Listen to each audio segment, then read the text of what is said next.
siif dalgana laala nan ubsaa damma koo biliile hin taa'uu miidhamatti jiile laftu booka lafa gaara hundumtuu siif dalgana laala nan deemaa imala hin dhaabu darbullee takka ittiin qabu nan deemaa imala hin dhaabu darbullee takka ittiin qabu.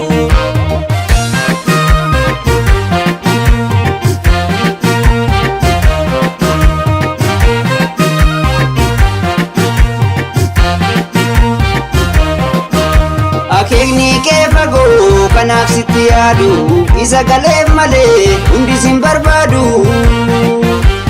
jabaa umma baasu lammiisuu taan qaree jagnan ofii malee sabaaf biti mujoore. Akeekni kee fagoo kanaaf sitti yaadu isa galeef malee hundi sin barbaadu jabaa umma baasu lammiisuu taan qaree jagnan ofii malee sabaaf biti mujoore. Tataaf dabaan goote gudunfaaf sakaallaa waameeka keessa darbe rakkoo sabaa bal'aa. Tataaf dabaan goote gudunfaaf sakaallaa urgoo furaaf soban gaarimaa jaalalaa. Sin jaalatu hundi sin barbaadu lammii kee qabda kan si yaadu.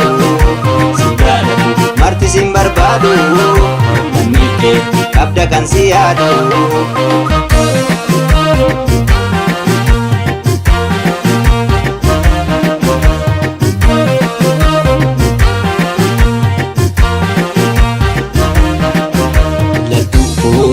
Lafa gaara hundumtuu siif dalgana laala nan ubsaa damma koo biliile hin taa'uu miidhamatti jiile laftu booka lafa gaara hundumtuu siif dalgana laala nan deemaa imala hin dhaabu darbullee takka ittiin qabu nan deemaa imala hin dhaabu darbullee takka ittiin qabu.